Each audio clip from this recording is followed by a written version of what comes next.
Norway. We're in a tunnel with a roundabout. How cool is that? Probably one of the most Instagrammable tunnels ever. Cool lighting as well. There you go. Oh, and we're going round apparently, just to make sure we get the full effect. We're going right round, baby, like a record, baby. Round, round. Oh, and that way. Was that the right way? Who knows? So this isn't exactly what we planned to do this morning. After spending a wonderful day at Eidfjord yesterday, we were going to go across the water. Thank you for putting my window up. We were going to go across the water to Orvik, have a quick look at some of the fruit farms over there, and then do a walk around Eidfjord, the town, and then head on back up onto the Vidda, ready to do a rock bike ride tomorrow. What are we actually doing? Turn tail and we're heading towards Odda, because A, there's a service point there and we do need one today, and B, there are spectacular waterfalls over that way. We've been before, some nice views out the window there. We have been before, but it was tiddling down with rain, and although waterfalls look spectacular when it's tiddling down with rain, they also look quite nice when it's not. So we thought, hell, that's what having a camper van's all about. Let's just go that way, see what happens. So yeah, off we go.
So we're just filling up with diesel, just a regular SO pump in outskirts town of Odda.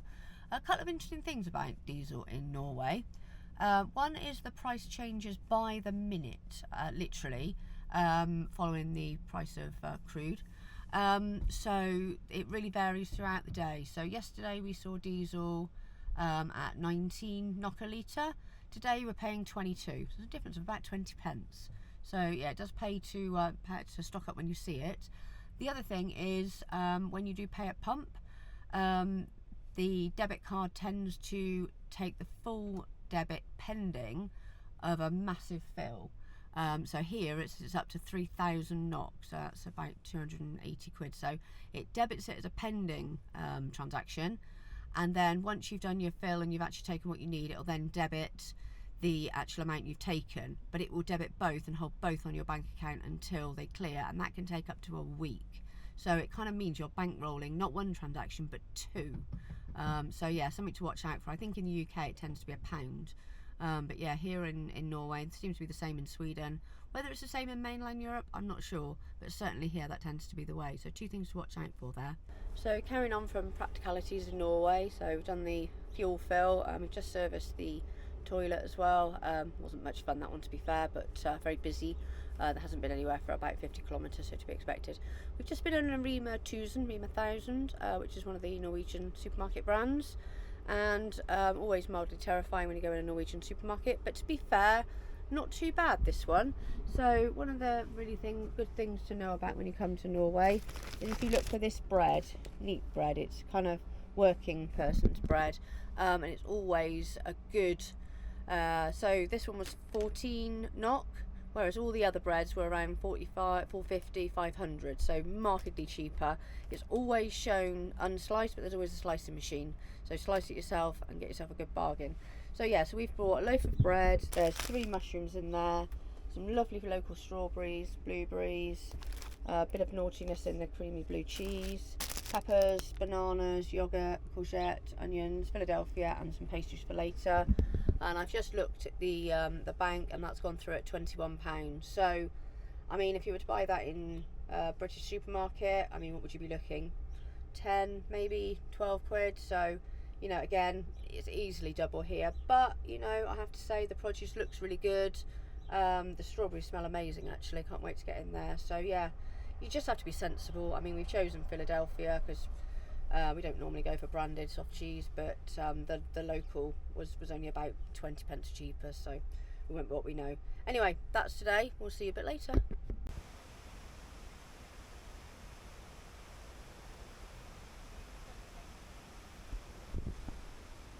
Another day, another waterfall. Here we are at Låtefossen, which is just outside of Odda. It's a bit of a narrow bit of road this, and obviously, as you can imagine, it's very, very popular. There's another waterfall just the other side, which we'll try and get to in a minute. But this is, yeah, one of the most probably, what would you call it, photographed waterfalls in Norway, I would think. It's the one that goes, splits, and then goes under the road, and then the river goes off down the other side. It's absolutely thundering.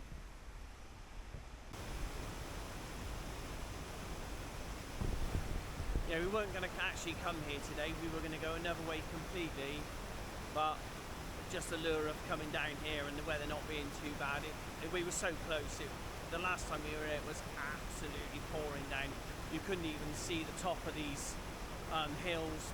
You could barely see halfway up the waterfall. The rain was so, it was absolutely thundering before. It was like it filled the whole, when we were here before, this whole bit was just completely filled with water, but this is absolutely lovely.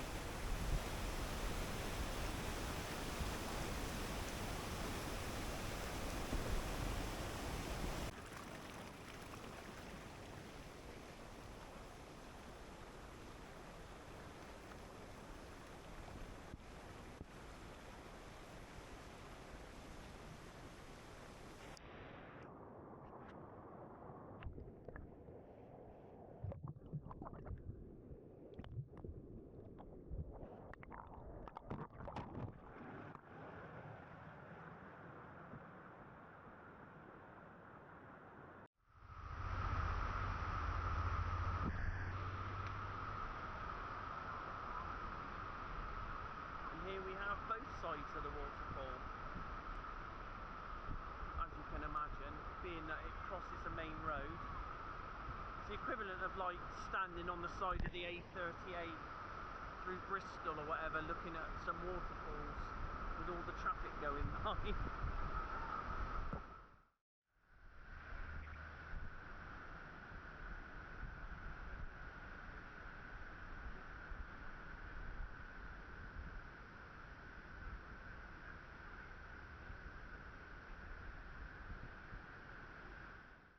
And then you pull out the parking lot for that one, and you see this one.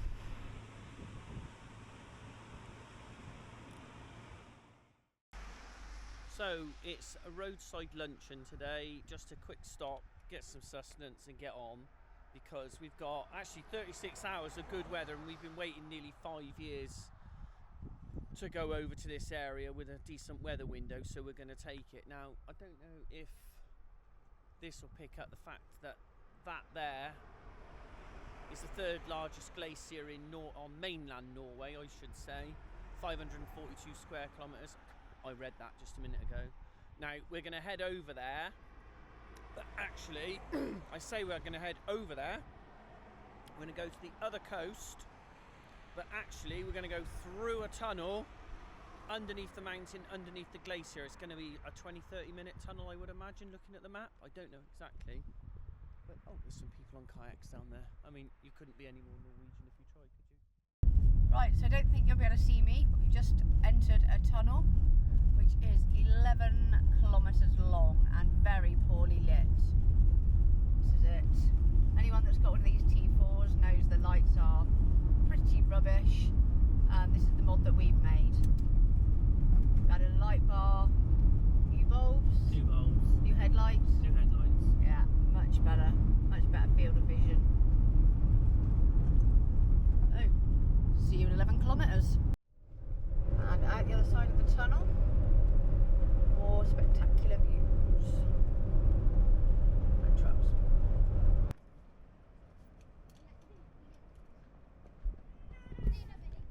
So here we are at... I don't know, you didn't read the sign, did you?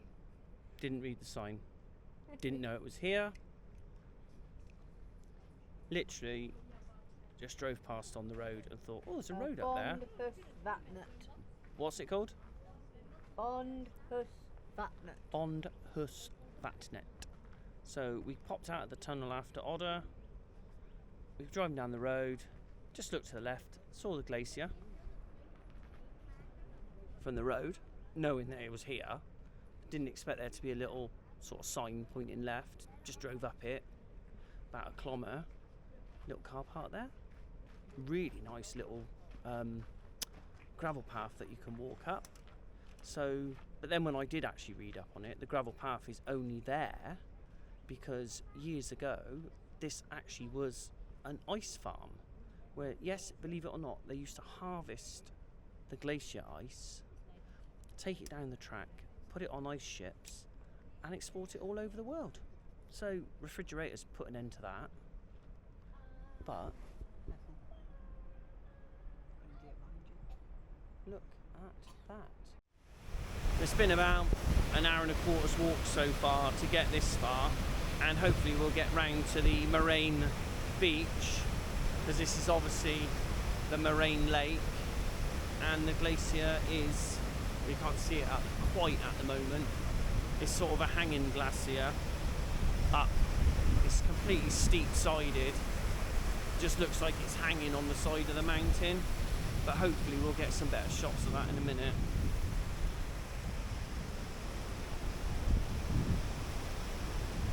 We don't need me gas bagging on any longer.